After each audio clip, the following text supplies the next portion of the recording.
Baik, puji Tuhan, sekali lagi shalom. Selamat pagi dan selamat berjumpa kembali di rumah Tuhan dalam ibadah raya kedua di tahun 2026. Kita bersyukur bahwa pintu anugerah masih terbuka bagi kita. Saya mengajak kita untuk membuka firman Tuhan dari Kolose pasal 3 ayat 12 sampai dengan ayat yang ke-15. Kita akan membacanya secara bersama-sama. Saya membacakan ayat yang ke-12, Bapak Ibu ayat yang ke-13, dan sampai ke ayat yang ke-15 kita baca bersama-sama. Dengan judul yang diberikan oleh Lembaga Alkitab Indonesia, Manusia Baru. Karena itu, sebagai orang-orang pilihan Allah yang dikuduskan dan dikasihinya, kenakanlah belas kasihan, kemurahan, kerendahan hati, kelemah lembutan, dan kesabaran.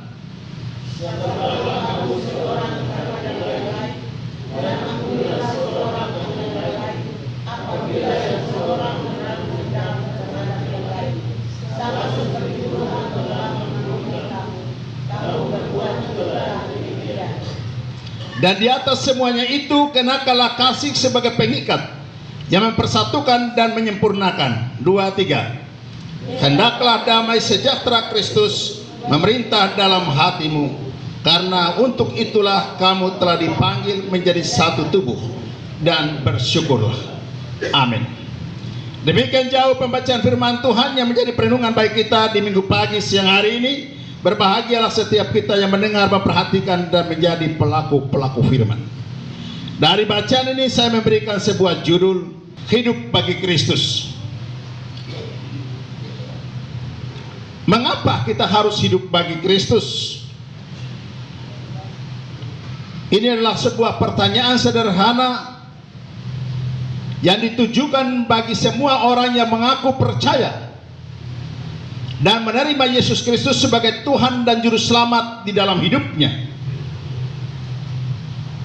Mungkin ada pertanyaan argumentatif dari orang-orang lain yang tidak bertuhan atau memiliki iman yang berbeda. Mereka bisa berkata, Tuhan itu kurang apa sehingga kita harus hidup bagi Dia?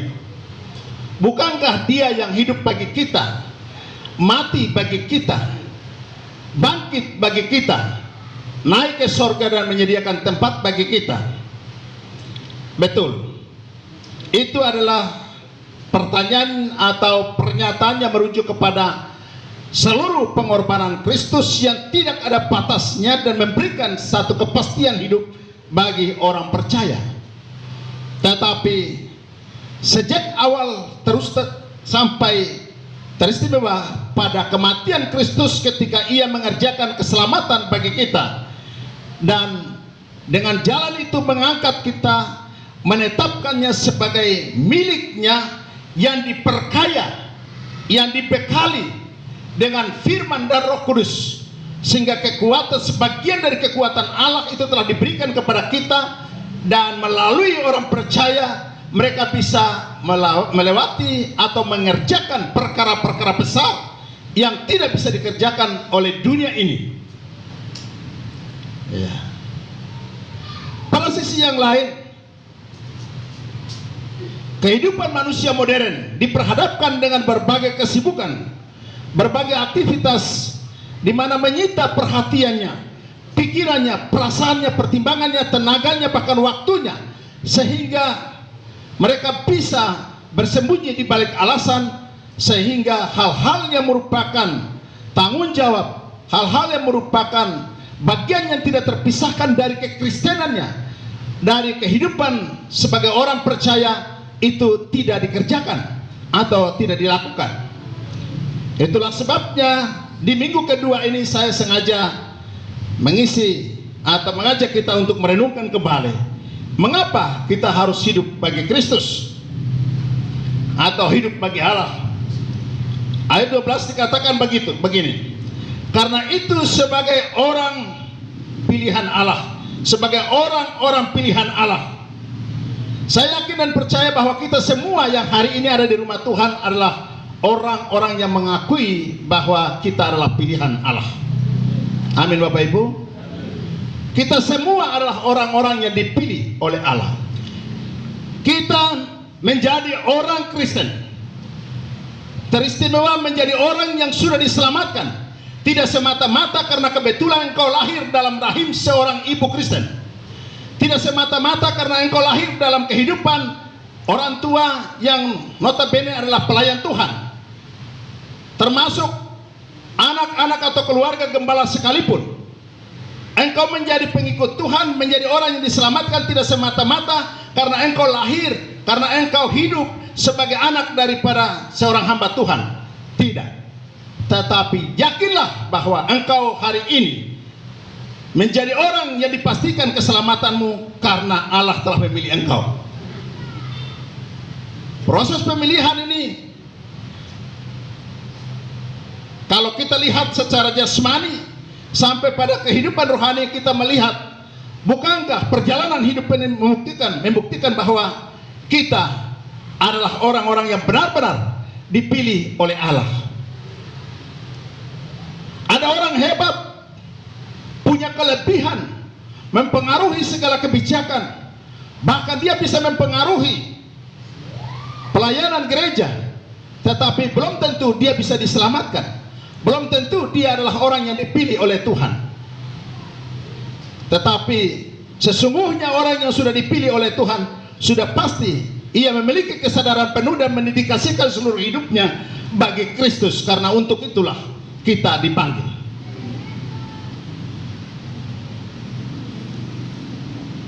Proses pemilihan yang pertama terjadi ketika pasangan suami istri hidup sebagai seorang suami istri. Pertemuan antara sel telur dan sperma, satu tetes itu saja memungkinkan kehidupan. Informasi yang pernah saya dengar, itu 20 juta kehidupan. Tetapi bayangkan dari banyaknya kemungkinan kehidupan dari proses itu, siapakah kita? Presentasi yang memungkinkan Aminah Dapas Murug lahir hidup sampai hari ini, itu kira-kira siapakah saya? Demikian juga Bapak Ibu, kita dipilih dari sekian banyak kemungkinan kehidupan yang gugur hanya untuk keselamatan dirimu. Itu secara medis, secara jasmani. Demikian juga hal pilihan di hadapan Tuhan. Tidak semua orang yang hari ini memanggil Tuhan, tidak semua orang yang hari ini mengklaim diri orang Kristen itu diselamatkan. Tapi orang yang sudah diselamatkan, sudah pasti dia dipilih oleh Tuhan. Itulah sebabnya mengapa kita hidup bagi Tuhan. Alasan pertama dalam bacaan kita, karena itu sebagai orang-orang pilihan Allah. Yang kedua, kita lompat kembali. Kita kembali lagi pada pasal 2 ayat 6 dan ayat 7. Kolose pasal 2 ayat 6 dan ayat 7. Kita baca sama-sama, membuktikan bahwa konsentrasi kita masih tertuju pada firman Tuhan. Kolose pasal 2 ayat 6 dan 7. 2, 3. Kamu telah menerima Kristus Yesus Tuhan kita. Karena itu hendaklah hidupmu tetap di dalam Dia. Hendaklah kamu berakar di dalam Dia dan dibangun di atas Dia. Hendaklah kamu bertumbuh teguh dalam iman yang telah diajarkan kepadamu, dan hendaklah hatimu melimpah dengan syukur. Terima kasih. Hal kedua, kamu telah menerima Kristus Yesus Tuhan kita. Karena itu hendaklah hidupmu tetap di dalam Dia. Alasan kedua, kenapa kita harus hidup bagi Allah, teristimewa bagi mereka yang telah mendeklarasikan imannya sebagai pengikut Kristus yang ditandai dengan baptisan kudus. Ketika dibaptis menyanyi, mengikut Yesus keputusanku, salib di muka, dunia di belakang. Lagu-lagu ini biasanya seringkali dinyanyikan dan tidak dipisahkan dari orang-orang yang menyerahkan diri di baptis Islam ataupun saudara yang disidi Itu biasanya lagu-lagu ini membuktikan bahwa kita sedang mendeklarasikan hidup kita sebagai ciptaan baru di hadapan Tuhan, yang tanpa sadar kita menyatakan kesiapan untuk hidup bagi Kristus. Kamu telah menerima Kristus Yesus Tuhan kita, karena itu hendaklah hidupmu tetap di dalam Dia. Sekali Kristus tetap Kristus. Apapun alasan, apapun kondisi kita, tidak akan memisahkan kita dari kasih Tuhan. Tidak akan memisahkan kita dari komitmen kita dengan Tuhan. Bapak Ibu, kehidupan manusia modern hari-hari ini diperhadapkan dengan berbagai situasi keadaan yang seringkali berubah seiring dengan perkembangan zaman, dan itu berpotensi untuk mengurangi komitmen kita di hadapan Tuhan, mengurangi komitmen kita sebagai anak Tuhan. Hal baik yang Tuhan taruh dalam hatimu, dalam pikiranmu, jangan sampai itu kabur atau berkurang, bahkan hilang hanya karena situasi kondisi sesaat yang kita hadapi, tantangan entah dari luar atau dari dalam diri kita. Kita hidup bagi Kristus karena kita telah menerima Yesus Kristus sebagai Tuhan dan Juru Selamat. Memang menerima Yesus Kristus sebagai Tuhan dan Juru Selamat itu keuntungan bagi kita, tetapi selama dunia ini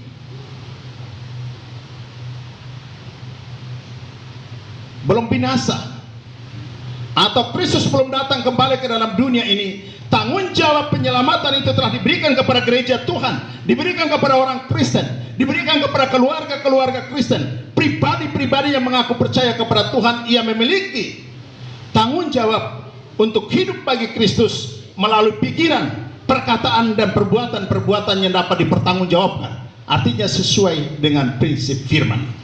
Bukan sekedar untuk memuaskan mata orang yang melihat, telinga orang mendengar, tidak.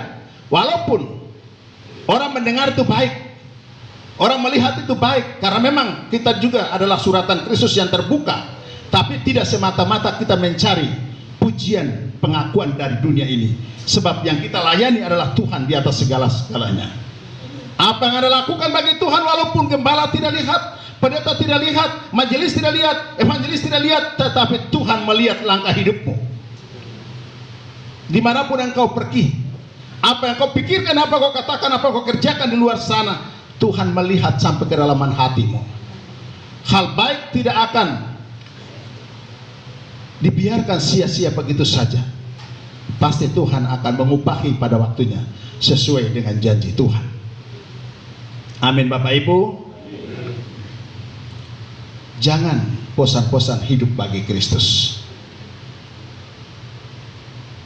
Memang kecenderungan kita dalam sebuah persekutuan di mana anggota jemaat seharusnya banyak, tapi dalam pekerjaan dalam hal-hal tertentu, masa kami saja baru yang lain itu mana? Betul, namanya manusia itu kadang seperti itu. Tetapi saya yakin dan percaya bahwa ketika kita meyakini bahwa setiap hal baik yang kita pikirkan dan kita kerjakan untuk Tuhan, Tuhan sedang melihat, Tuhan sedang mencatat, Tuhan sedang menyiapkan waktunya untuk Ia mengupahinya kepada kita. Dan bukan hanya kepada kita, kepada anak-anak kita, kepada cucu-cucu kita di kemudian hari. Semua hal baik yang hari-hari ini kita lakukan itu tidak sebatas di sini. Itu merupakan bagian daripada warisan berkat Tuhan kepada anak cucu. Itu janji Tuhan kepada para leluhur, para orang-orang kudus dahulu, tetapi juga kepada orang-orang yang hidup di akhir zaman ini. Itu alasan kedua, telah menerima Yesus Kristus sebagai Tuhan dan Juru Selamat. Kembali kepada pasal 3 ayat 12 tadi. Karena itu sebagai orang-orang pilihan Allah yang dikuduskan. Yang dikuduskan artinya dipisahkan. Dikuduskan itu artinya dipisahkan. Ketika engkau mengaku percaya kepada Tuhan, memang engkau tidak langsung dipindahkan ke suatu tempat tersendiri, supaya tidak berinteraksi dengan dunia ini, tidak mengenal dosa, tidak. Engkau tetap ada di dunia ini, kakimu masih bersentuhan dengan dunia yang fana ini. Engkau tetap berinteraksi dengan orang-orang yang belum tentu semuanya itu pikirannya kudus, mulutnya kudus, hatinya kudus. Tidak. Kita hidup tetap di dunia ini, tetapi kita dikuduskan. Artinya sudah dipisahkan. Untuk apa dipisahkan? Untuk maksud Tuhan. Dikhususkan untuk senantiasa diberikan kekhususan. Berkat secara khusus diberikan. Biasa saya katakan begini, bagi kita orang percaya, semua hal yang telah dipikirkan, dikerjakan, yang sedang dipikirkan dan dikerjakan, dan yang akan dikerjakan oleh Allah, itu hanya ditujukan kepada orang-orang yang telah dipilih, dipanggil, dan dikuduskan. Artinya dikhususkan. Kenapa ada kekhususan seperti itu? Karena ada maksud Tuhan. Kalau kita ini mengaku diri atau kita sudah menyadari diri bahwa kita adalah anak Tuhan yang sudah dikuduskan melalui proses pengiringan kita kepada Tuhan, percayalah bahwa engkau memang hidup di dunia, bukan engkau manusia duniawi. Jangan menggadaikan hatimu, pikiranmu dengan hal-hal yang sifatnya sesaat saja. Jangan persoalan-persoalan sesaat saja kemudian menurunkan kualitas kehidupanmu atau status kehidupanmu di hadapan Tuhan. Hanya dengan hal-hal sesaat saja kemudian kesaksian hidupmu yang baik itu kemudian menjadi kabur. Pertahankan keselamatan itu dengan pikiran, perkataan, dan perbuatan-perbuatan. Karena untuk itulah kita dipanggil, dipilih, dan dikhususkan. Kita memang masih di dunia ini, tapi hati Allah, pikiran Allah, rencana Allah sedang ditujukan kepada kita. Maukah kita? Soal mau sih mau, tetap persoalannya tidak menyadari. Tapi kadang ada yang sudah menyadari tetapi seolah-olah menolak rencana Tuhan dalam hidupnya.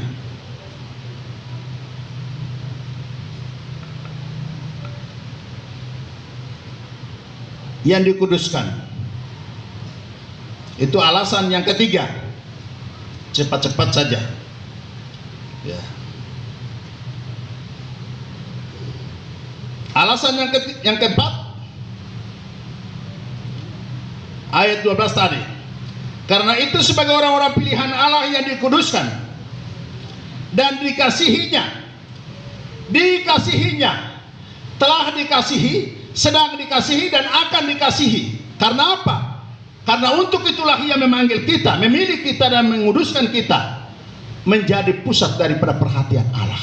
Semua hal baik telah, sedang, dan akan diberikan kepada mereka yang telah dipilih secara istimewa, dikuduskan secara istimewa, dan ditaruh untuk maksud Allah yang istimewa. Amin Bapak Ibu. Maukah kita dikasihi oleh Tuhan? Kalau mau, yakinlah bahwa kita adalah orang-orang yang telah dipilih, yang telah dikuduskan. Kita yang telah menerima Yesus Kristus sebagai Tuhan dan Allah kita. Tidak percuma kita menerima Yesus yang tersalib itu. Walaupun dunia ini melihat proses kehidupan kematian daripada Kristus sebagai suatu malapetaka yang tidak mungkin menyelamatkan orang lain, sebagai sesuatu yang mustahil, tetapi kita yang hidup dalam kasih karunia Allah, percayalah bahwa semua hal baik itu dilakukan untuk dianugerahkan kepada kita sebagai milik yang dapat dipertahankan dalam segala situasi, dalam segala keadaan.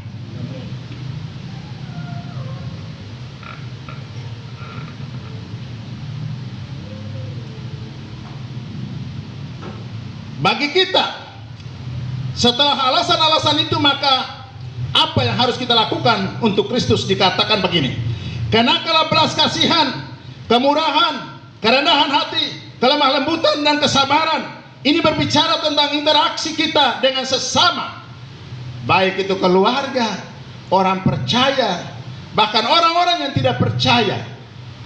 Bapak Ibu, kelihatannya hal-hal baik ini yang terungkap atau disampaikan di dalam ayat 12 bagian B sampai 13 ini adalah hal-hal praktis yang umum dilakukan oleh semua orang. Betul, kalau bicara kebaikan, saudara kita yang tidak percaya Tuhan itu mereka lebih baik berkorban, mereka lebih berkorban. Tapi persoalannya motivasi, hal yang mendasari mereka untuk melakukan kebaikan itu beda. Kalau kita lakukan karena Tuhan telah lebih dahulu berbuat baik kepada kita, kita telah dipilih, kita telah dikuduskan, kita telah dikasihi, maka waktunya bagi kita untuk melakukan lagi bagi Kristus melalui orang lain dan juga bagi Tuhan. Alasan kita, mereka lakukan untuk diselamatkan. Kalau kita tidak, kita sudah diselamatkan. Sekarang buah daripada keselamatan itu kita nyatakan lewat perbuatan kita kepada sesama dan juga kepada Tuhan. Amin Bapak Ibu.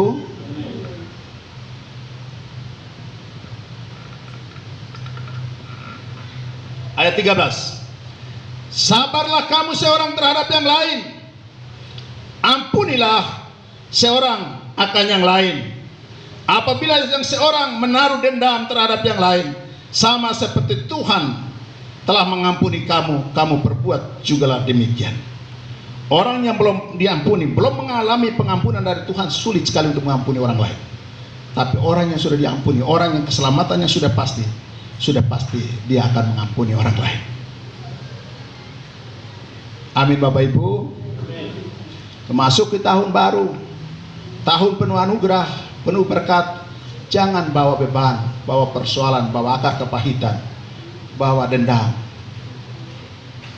Dari tahun lalu masuk tahun baru, itu penyakit. Hal baik kita tidak mau bawa, untuk apa bawa penyakit masuk tahun baru? Amin. Ada hal-hal baik, ada hal-hal baru, hal-hal besar yang sedang dikerjakan oleh Tuhan dan disiapkan bagi kita. Untuk apa kita bawa penyakit dari tahun lalu ke tahun ini? Bikin susah diri saja ya. Memang berat, memang sakit, tapi harus lakukan. Untuk mencapai kemenangan, mencapai keberhasilan, harus berani ambil risiko, berani bayar harga, berani malu untuk sesuatu. Lebih bagus 1 bulan saya malu daripada selamanya saya menderita. Pak Pendeta bicaranya kelihatannya luar biasa sekali. Hal baik harus disampaikan.